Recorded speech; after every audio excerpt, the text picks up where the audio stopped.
Hello everyone, जय हिंद। My name is Sky and I welcome you all to my YouTube channel this Sky's world. तो कैसे हैं आप सब? आई होप आप सभी बहुत अच्छे होंगे एंड अपनी अपनी प्रिपरेशन कर रहे होंगे। तो आज हम डिस्कस करने जा रहे हैं एक बहुत important topic which is hard work and smart work. And smart work, यहाँ पे हम इन चीज़ों के रिगार्डिंग कुछ मिथ्स को भी डिस्कस करेंगे, अंडरस्टैंडिंग बिठाने की कोशिश करेंगे कि कैसे हम इस चीज़ को अंडरस्टैंड कर सकते हैं और लॉन्ग टर्म में इसकी प्रैक्टिकलिटी को एश्योर कर सकते हैं, राइट।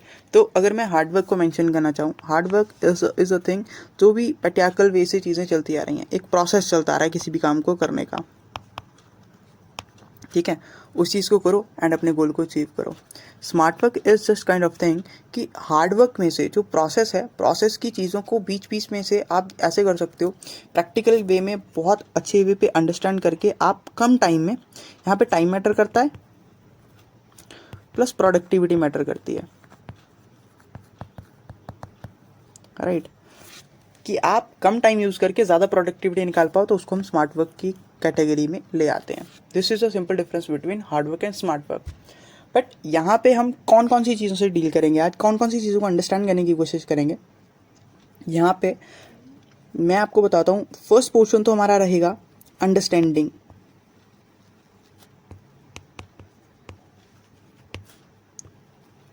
एग्जाम को अंडरस्टैंड करना।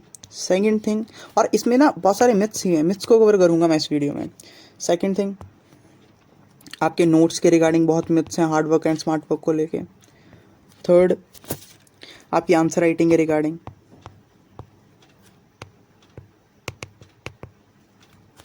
Fourth will be like revision के regarding. Fifth will be brainstorming,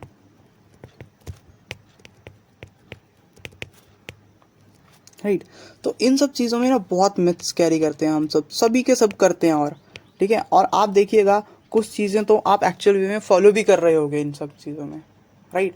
but उससे मैं आपको एश्योर करवा दूंगा अभी कि वो एक प्रोडक्टिव चीज़ है या नहीं है, अभी इसी पॉइंट ऑफ टाइम पे देख, अब वीडियो के अगले पड़ाव में। तो हम डिस्कस करते हैं पहले अंडरस्टैंडिंग के बारे में, क्योंकि एग्ज़ाम को अंडरस्टैंड करना एक बहुत इंपॉर्टेंट टास्क है। हम इस चीज़ को बहुत ज़्यादा इग्नोर करते हैं, ठीक है। हम रिलाई होने की करते हैं कोशिश अलग अलग चीज़ों पे, ठीक है। बट फर्स्ट पोर्शन के बारे में बात करते हैं पहले, अंडरस्टैंडिंग द एग्ज़ाम। सो इसके लिए हमारे पास दो, एक तरह से आप बोल सकते हो, ब्रह्मास्त्र दिए गए हैं। वो कौन कौन से हैं? सिलेबस प्लस PYQs, ठीक है। बट ज़्यादातर लोग इसमें बताओ क्या करते हैं, सिलेबस उठाएंगे, सिलेबस में देखेंगे टॉपिक, ठीक है, और इसमें से देखेंगे क्वेश्चंस, ठीक है। अब सिलेबस के टॉपिक देखा, क्वेश्चन देखा, अब क्वेश्चन टॉपिक में तो आपको पता है सब टॉपिक में से क्वेश्चंस आएंगे, सब टॉपिक में से क्वेश्चन देखा और यहाँ पे सब टॉपिक को रिवाइज कर लिया, अंडरस्टैंड कर लिया एंड बात खत्म हो गई, दैट्स ऑल। इसे वो समझना कहते हैं, किसको? एग्जाम की डिमांड को समझना कहते हैं, बस इतने से प्रोसेस को। और वो टॉपिक ही वो ढिंडोरा पीटते जा रहे हैं, वो 2016 में भी आया था, 17 में भी आया था, 18 में भी आया था, वो तो 22 में भी आया था, वो तो अब भी आएगा, वो आगे भी आएगा, उससे आगे भी आएगा, ये ढिंडोरा पीट रहे हो। Is this understanding? क्या इस चीज़ को आप अंडरस्टैंडिंग करना बोलते हो एग्जाम की? लुक, ये चीज़ क्या होती है कि अगर आप सब टॉपिक निकाल रहे हो, ठीक है, सब टॉपिक आपके साथ इंटरेक्ट कर रहा है, तो पहले उसका टाइप देखो, ठीक है। वो किस टाइप में, अगर वो डिजास्टर रिलेटेड, मान के चलो डिजास्टर मैनेजमेंट के पोर्शन से उसमें अर्थक्वेक से क्वेश्चन आया, ठीक है, तो अर्थक्वेक में उसने बोला है कि उसकी प्रिपेयर्डनेस के रिगार्डिंग क्वेश्चन आया है, ठीक है। तो अब हर डिजास्टर की प्रिपेयर्डनेस के रिगार्डिंग चीज़ें अंडरस्टैंड करो, तब तो मैं आपको एक ऐसा पर्सन मानूँ जो एक वाइज चॉइस रखता है। ऐसे थोड़ी आप जस्ट एक टॉपिक पढ़ रहे हो, उसी चीज़ को रिवाइज करे जा रहे हो, उसी चीज़ को अंडरस्टैंड करे जा रहे हो, आप समझ रहे हो कि हाँ मेरा बहुत अच्छा हो जाएगा, ऐसा नहीं होता ना। एंड यहाँ पे बताऊँ क्या होता है, इस चीज़ को एनालाइज करने के बारे में सोचना is a smart work, but actual way में उसको एनालाइज करना इज अ हार्ड वर्क। और यूपीएससी में बहुत जगह ऐसा बोला जाता है हार्ड वर्क का कोई सब्स्टिट्यूट नहीं है, यहाँ भी हार्ड वर्क का कोई सब्स्टिट्यूट नहीं है। बट यहाँ पे बताऊँ क्या करते हैं, ज़्यादातर लोग रिलाई होने की कोशिश करते हैं, बताऊँ किस चीज़ पे? जैसे कोचिंग्स पे रिलाई होने की कोशिश करते हैं, क्योंकि कोचिंग्स क्या करती हैं ना, अलग अलग सब्जेक्ट्स के रिगार्डिंग टॉपिक्स प्रोवाइड कर देती हैं, बट वहाँ तो पे आपकी ब्रेनस्टॉर्मिंग तो नहीं होगी, आपने तो उस पर अंडरस्टैंड नहीं करा हुआ जाके, राइट। तो वहाँ पे क्या होगा, आप just copy follow follow follow करते जा रहे हो, और यहाँ से एक विकसित साइकिल की शुरुआत हो जाती है, जहाँ पे आप एक क्लाउड में फंस जाते हो। ठीक है, ये क्लाउड क्या है, ये यूट्यूब क्लाउड है, या आप बोल सकते हो ये आपका कोचिंग इंस्टीट्यूशंस का क्लाउड है, जहाँ पे आप फंस जाते हो। एक बार आप इन पे रिलाई होना शुरू करते हो ना, फिर बस रिलाई होते ही जाते हो, आप उन्हीं चीज़ों को फॉलो करते जाते हो, और एक तरह से माइंडसेट भी वैसे ही बनता जाता है, राइट। हम समझते हैं कि हम यहाँ पे कम टाइम इन्वेस्ट करके ना हम एक बेस्ट आउटपुट निकाल लेंगे, और हम समझते हैं वो स्मार्ट वर्क है। वो एक्चुअल में स्मार्ट वर्क नहीं है, हम एक गलत चॉइस चूज़ कर रहे हैं वहाँ पे, क्योंकि ये चीज़ बहुत ज़्यादा इंपॉर्टेंट है, खुद से डिमांड को समझना, अंडरस्टैंडिंग खुद से बिठाना, ओके। और अगर ये चीज़ हम खुद से नहीं कर रहे तो हमारी जो चॉइस है वो गलत है, राइट। अब यहाँ पे एक और टॉपिक मैंने बताया था ऊपर, which is notes, right. Notes के रिगार्डिंग बहुत वो है, मतलब इसमें बताऊँ क्या है, मतलब मेरे को नहीं समझ आता कि वो किस मेंटेलिटी को यहाँ पे डायरेक्टली अप्लाई करने की कोशिश करते हैं, जबकि उसकी प्रैक्टिकलिटी कुछ है ही नहीं। आपको डायरेक्टली बताऊँ क्या बोला जाता है बार बार, कि आप शॉर्ट नोट्स बनाओ, बार बार यही बोला जाएगा। कैसे कैसे बनाओ शॉर्ट नोट्स यार। अब मैं आपको एक प्रैक्टिकलिटी बताता हूँ, ठीक है। ये मान लो कोई टॉपिक है, ये टॉपिक टी है ना। जब तक आप इसमें जो इंफॉर्मेशन है, इस इंफॉर्मेशन के साथ आप 3 से 4 बार इंटरेक्ट नहीं कर गए, राइट, आपने इस इंफॉर्मेशन को 3 से 4 बार इंटरेक्ट नहीं करा, तब तक आप इसके टॉपिक्स को, जो भी इसमें इंफॉर्मेशन मेंशन्ड है, उसको एक शॉर्ट फॉर्म कैसे दे पाओगे।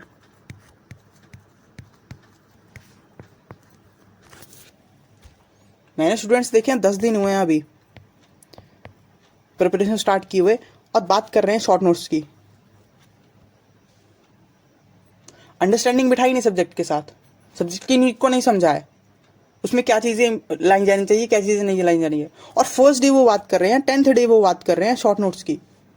यार, इन्फॉर्मेशन को शॉर्टली लिखने का भी एक ओरिजिन होता है पहले। यहाँ पे हम समझते हैं it is a smart work, right, ये स्मार्ट वर्क है। यस, एग्जामिनेशन में जब आपको कम टाइम में चीज़ों को पढ़ना होगा ना, तो आपको शॉर्ट नोट्स ही चाहिए, बट इसके ओरिजिन के लिए एक मटेरियल चाहिए, उसके साथ इंटरेक्शन चाहिए प्रॉपर, राइट। अब वो मटेरियल आपका कुछ भी हो सकता है, वो आपका बुक भी हो सकती है, राइट, वो कुछ भी मटेरियल हो सकता है। बुक के साथ आपने और चीज़ों को इनकलकेट करा हो, अंडरस्टैंडिंग बिठाई हो, राइट, वो कुछ भी मटेरियल हो सकता है। बट वो जब आप 3 से 4 बार उसको इंटरेक्ट कर लोगे, एकदम माइंड में डाइजेस्ट हो जाएगा ना, उसके बाद आप इस चीज़ को कैरी आउट कर सकते हो। वरना बताऊँ क्या होगा, ये शॉर्ट नोट्स लिख लोगे, बना लोगे, और 4 हफ्ते बाद, मैं बता रहा हूँ 4 वीक बाद, आपको ही नहीं पता होगा आपने इन शॉर्ट नोट्स में क्या लिखा है। ये होता है जब आपका ओरिजिन ही सही नहीं है। ये जो टॉपिक की इन्फॉर्मेशन है, इसको ही नहीं 3 से 4 बार अंडरस्टैंड करा गया, रिवाइज नहीं करा गया प्रॉपर वे से, रिवीजन नहीं प्रॉपर वे से करा गया, राइट। समझते हम स्मार्ट वर्क है, बट वो स्मार्ट वर्क होता नहीं है। यूपीएससी में या किसी भी सिविल सर्विसेज एग्जामिनेशन में, इवन मैं तो किसी भी एग्जामिनेशन की बात करूंगा, यहाँ पे कोई स्पेसिफिक नहीं है। स्मार्ट वर्क और हार्ड वर्क की अपनी अपनी एक नीड है। कोई चीज़ स्मार्ट वर्क डिमांड करती है, कोई चीज़ हार्ड वर्क डिमांड करती है, राइट। और आपको वहाँ पे नीड को समझना पड़ेगा कि कौन सी चीज़ स्मार्ट वर्क मांगती है, कौन सी चीज़ हार्ड वर्क मांगती है, राइट। अब हम नेक्स्ट बात करते हैं। Next thing is third one, which is answer writing.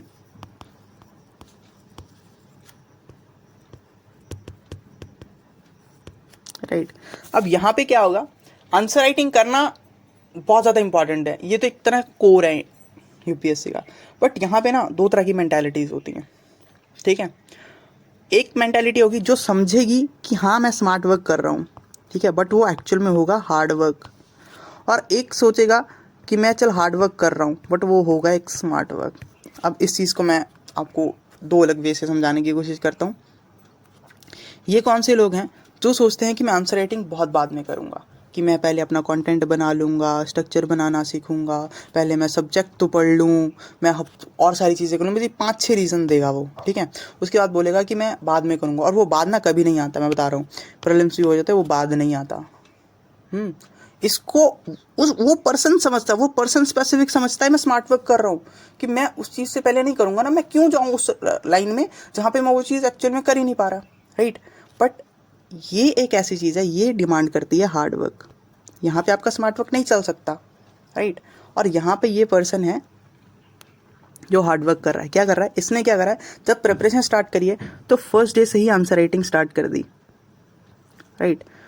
No matter content कहाँ से आ रहा है, क्या चीज़ें आ रही है, क्या नहीं आ रही है, बेसिक्स अंडरस्टैंड करनी शुरू कर दी उसने इंट्रो को देखना शुरू कर दी कि कैसे लिखूँ, बॉडी को देखना कैसे शुरू कर दिया कि कैसे लिखूँ, कौन कौन सी चीज़ें इनकलकेट कर सकता हूँ, सब्जेक्ट वाइज चीज़ें कैसे कर सकता हूँ, राइट। उसने ये चीज़ शुरू से स्टार्ट कर दी। और मैं ये बता रहा हूँ कि वो बंदा जब प्री तक पहुँचेगा ना, वो एक मेंस का पेपर ज़रूर लिख पाएगा, इतना दम बन जाता है। 2 आंसर से 3 आंसर पे डे पर डे में पहुंचेंगे, 5 आंसर्स पर डे पहुंचेंगे, 10 आंसर्स पर डे पहुंच जाते हैं लोग। फिर उसके बाद 20 आंसर्स पे लिख पाते हैं हम, बहुत टाइम के गैप के बाद कर लेते हैं यार। ये प्रैक्टिस से होता है, यहाँ पे हार्ड वर्क की ही डिमांड है, बट यहाँ पे आपका स्मार्ट वर्क नहीं चलेगा। Answer writing requires like complete focus, representation पे आपको फोकस करना पड़ेगा। यहाँ पे भी आपको इस चीज़ को समझना पड़ेगा कि एक्चुअल में कौन सी चीज़ स्मार्ट वर्क डिमांड करती है, कौन सी चीज़ हार्ड वर्क डिमांड करती है। हाँ, इसकी रिप्रेजेंटेशन आपकी स्मार्ट वर्क डिमांड करती है। जब आप आंसर्स को रिप्रेजेंट करोगे ना, तो वो स्मार्ट वर्क डिमांड करेगी, राइट। बट स्टार्टिंग में तो उसका अंडरस्टैंडिंग बिठाने के लिए हार्ड वर्क ही करना पड़ेगा ना। हार्ड वर्क का कोई सब्सटीट्यूट नहीं होता यार। अगर हम सोच रहे हैं ना हार्ड वर्क का हम सब्सटीट्यूट ढूंढ लेंगे, ढूंढ लो। बहुत सारे लोग ढूंढते रह गए, 6 के 6 अटैम्प्ट ऐसे ही निकल गए, ठीक है। तो ये आपकी चॉइस है। अब यहाँ पे मैं और चीज़ मेंशन करता हूँ, एक और जो मैंने ऊपर मेंशन करी थी, जिसके बारे में लोगों को मिथ है, रिवीजन, राइट। ये तो एक बहुत इंपॉर्टेंट चीज़ है। जैसे आपके आंसर राइटिंग इंपॉर्टेंट है ना, ये रिवीजन बहुत ज़्यादा इंपॉर्टेंट है। रिवीजन को ना बहुत सारे लोग ना तवज्जो देते नहीं है। आई डोंट नो कि क्यों नहीं देते हैं, बिकॉज ना यहाँ पे भी वही चीज़ है, यहाँ पे वही पोर्शन आता है, smart work hard work, smart work hard work, ठीक है। यहाँ पे क्या है, वो लोग सोचते हैं कि वो स्मार्ट वर्क कर रहे हैं, बट वो हार्ड वर्क कर रहे हैं, बट वहाँ पे नीड है हार्ड वर्क की। एंड लाइक वो लोग दूसरे पोर्शन में क्या होता है, वो हार्ड वर्क कर रहे हैं, बट वहाँ पे एक्चुअल नीड है स्मार्ट वर्क की, राइट। ये होता ही है हर जगह। अब यहाँ पे क्या पोर्शन आ जाता है आपका, रिवीजन के जो लोग सोचते हैं कि यार मैंने अब पूरा सब्जेक्ट पढ़ना है, लाइक यू कैन से, हाँ, मैंने एक मंथ तक अपना एक सब्जेक्ट कवर करना है, और सब्जेक्ट करने के बाद मैं रिवीजन करूंगा। और उसको वो बंदा समझ रहा है स्मार्ट वर्क, समझ रहा है, वो एक्चुअल में है नहीं। और वो बाद में बहुत हार्ड वर्क में तब्दील होने वाला है, क्योंकि वो नोट्स बना लेगा, बट उसको प्रॉपर वे से रिवाइज ही नहीं करा गया है। और आपको पता है, मैंने एक लास्ट वीडियो में भी यही चीज़ मेंशन करी थी कि अगर आप किसी चीज़ को 24 आवर्स में रिवाइज नहीं कर रहे हो तो आप उसका 80% हिस्सा भूल जाओगे। उस चीज़ को आप एक वीक तक रिवाइज नहीं कर रहे हो तो उसका 95% तक हिस्सा भूल जाओगे। अगर उसी चीज़ को आप कुछ 1 महीने या 2 महीने तक रिवाइज नहीं कर रहे हो तो जस्ट एक मेमोरी बन के रह जाएगी वो चीज़ यहाँ पर अप्लाई हो जाएगी। So it requires complete exercise, right. पूरी कंप्लीट एक्सरसाइज चाहिए इसमें, complete plus regular exercise, consistency से रिवीजन की। अगर आप रिवीजन को अच्छे से करते जाओगे तो आप वहाँ पे इन्फॉर्मेशन को अच्छे वे में प्रोसेस कर पाओ। लाइक डेली रिवीजन कर रहे हो, लोग आपने कोई इन्फॉर्मेशन पढ़ी, यहाँ पे ये स्मार्ट वर्क ही है, राइट। लाइक आपने कोई इन्फॉर्मेशन पढ़ी, ठीक है, आप उसको डेली बेसिस पे रिवाइज कर रहे हो, वीकली बेसिस पे रिवाइज कर रहे हो, फिर उसको आप मंथली बेसिस पे रिवाइज कर रहे हो, ठीक है। फिर उसके बाद आपने क्वार्टर्स बना दिए, लाइक 3 मंथ्स में रिवाइज कर रहे हो। यार ये इन्फॉर्मेशन 1 बार 2 बार 3 बार 4 बार, एक बार 4 बार आपके माइंड में एक तरह से ना हो गई, प्रोसेस हो गई, यार कभी नहीं भूलता इंसान। वहाँ पे पता हूँ क्या चीज़ हो जाती है, फिर जस्ट एक टॉपिक की कोई एक पोर्शन की बात आ जाती है, वहाँ पे कोई बंदा के पोर्शन बोल देता है और आपको पूरा टॉपिक रिकॉल हो जाता है कि हाँ इस टॉपिक में ये भी था, वो भी था, वो भी था। बट अगर आप इस चीज़ पे रहोगे ना कि मैंने 1 मंथ बाद करना है, मैंने तो 6 मंथ बाद चीज़ें करनी है, भाई कर सकते हो, आप उसका रिजल्ट भी देख सकते हो, प्रोडक्टिव नहीं आता है। ये चीज़ आपका हार्डवर्क ही डिमांड करती है, राइट। हमें वो स्टार्टिंग में लग सकता है कि हाँ वो चीज़ गलत है, बट वही एक तरह से आपके हार्डवर्क को सप्लीमेंट करती है, राइट। एंड यहाँ पे एक और चीज़ एक है, ये ना मतलब बहुत सारे लोग इसके बारे में बात नहीं करते हैं, विच इज़ ब्रेनस्टॉर्मिंग।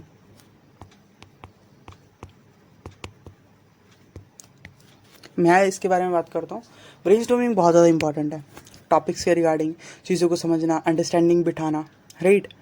बट इससे बहुत सारे लोग भागते हैं। वो चाहते हैं कि कोई कोचिंग का बंदा या कोचिंग का मटेरियल आपके माइंड में पर्सपेक्टिव डाल दे, या कोई ऐसा पर्सन आए आपके पास जो आपके माइंड में ना पर्सपेक्टिव्स बिल्ड कर दे कि आपके रिगार्डिंग अगर किसी चीज़ को बोला जा रहा है, लाइक चाइल्ड लेबर के बारे में बोला जा रहा है, तो पर्सपेक्टिव आपके माइंड में ऐसे ही आ जाए। ऐसे ही कैसे आएंगे यार, ऐसे ही ब्रेनस्टॉर्मिंग तो करनी पड़ेगी। और बहुत लोग इससे भागते हैं, अलग अलग चीज़ों पे रिलाई हो जाते हैं, यूट्यूब चैनल्स पे रिलाई हो जाते हैं, और चीज़ों पे रिलाई हो जाते हैं, मटीरियल्स पे रिलाई हो जाते हैं। कितना हो चुकी है रिलाई यार। और ये चीज़ें क्या करनी पड़ेंगी, याद। बट ब्रेनस्टॉर्मिंग एक ऐसी चीज़ है, वो आपकी अपनी है, उसमें आप खुद से इंडल्ज्ड हो और उसको आप कभी भी रिकॉल कर सकते हो। क्योंकि जब आप ब्रेनस्टॉर्मिंग कर रहे हो, वो आपका माइंड ही है जिस पॉइंट ऑफ टाइम पे वो ब्रेनस्टॉर्मिंग कर रहा है। अगर उसको सिमिलर टॉपिक पे ब्रेनस्टॉर्मिंग करनी पड़ी तो वो वही चीज़ें याद करेगा जो आपने लास्ट टाइम ब्रेनस्टॉर्मिंग करा था। सोचना होता है ना, एक लेन होती है, ठीक है। जैसे मान के चलो ये रास्ता है, हमने देखा हो ना, तो गाड़ी हमेशा एक लेन में चलती है, ठीक है। हम इस लेन में नहीं ना घुसते, तो हमें बस एक लेन में चलना सीखना है और अंडरस्टैंड करना सीखना है कि अगर मैं एक टॉपिक के बारे में सोच रहा हूँ, उस टॉपिक के रिगार्डिंग ही चीज़ें देखूँ। अगर वहाँ पे टॉपिक में डायरेक्शन बनी हुई है ना लेफ्ट साइड जाने की, तो मैं सेम लेन में बाईं तरफ से ही चलता हुआ उसी लेन में मूव करूँ, राइट। और ये होता है ब्रेनस्टॉर्मिंग का काम। बट इससे बहुत सारे लोग भागते हैं। एथिक्स में ब्रेनस्टॉर्मिंग बहुत ज़्यादा इंपॉर्टेंट है, आपके एसे में ब्रेनस्टॉर्मिंग बहुत ज़्यादा इंपॉर्टेंट है। इवन जब आप इकोनॉमी के पर्सपेक्टिव से चीज़ें देखते हो, सोसाइटी के पर्सपेक्टिव से चीज़ें देखते हो, तो मल्टी डायमेंशनल थिंकिंग किससे बिल्डअप होगी, ये आपकी सिर्फ और सिर्फ ब्रेनस्टॉर्मिंग से हो सकती है। बस इसको पता नहीं क्यों इतनी कम तवज्जो दे दी जा रही है। लोग इसके बारे में सोचते नहीं हैं, लोग मटीरियल्स को फॉलो करने लगे हैं ब्लाइंडली। बट मैं आपको एक चीज़ बता देना चाहता हूँ, ये बहुत ज़्यादा इंपॉर्टेंट है एंड आपको ये करनी चाहिए, राइट। और ये एक हार्डवर्क है, बट जब ये हार्डवर्क एक बार आप कर लोगे ना, एग्ज़ाम में ये एक तरह से स्मार्ट वर्क की तरह आपको दिखेगा। क्योंकि वहाँ पे आपको सोचना तक नहीं पड़ेगा, आपको 6 पर्सपेक्टिव तो चुटकी बजाते सामने आ जाएंगे किसी टॉपिक के, और आप बहुत बढ़िया वे से अपना आंसर कैरी आउट कर सकते हो। Okay, so this is all for this video from my side. Hope you all like enjoy this video. आपको इसका कंटेंट बहुत अच्छा लगा होगा। If you like the information provided in this video, please do like, share and subscribe my YouTube channel. You can also follow me on Telegram and Instagram. The links are in description. Telegram पे हम रोज़ discussion session create करते हैं, मतलब वहाँ पे session लिया जाता है जिसमें हम टॉपिक्स को डिस्कस करते हैं। तो आप अपने टेलीग्राम चैनल को भी ज्वाइन कर सकते हो, जहाँ पे डिबेट्स होती हैं, हम अपनी इन्फॉर्मेशन को एक्सचेंज करते हैं। और मिलते हैं हम नेक्स्ट वीडियो में एक और इम्पॉर्टेंट टॉपिक के साथ, जो कि आपकी प्रिपरेशन को और बूस्टअप करेगा। तब तक के लिए बाय, टेक केयर एंड जय हिंद।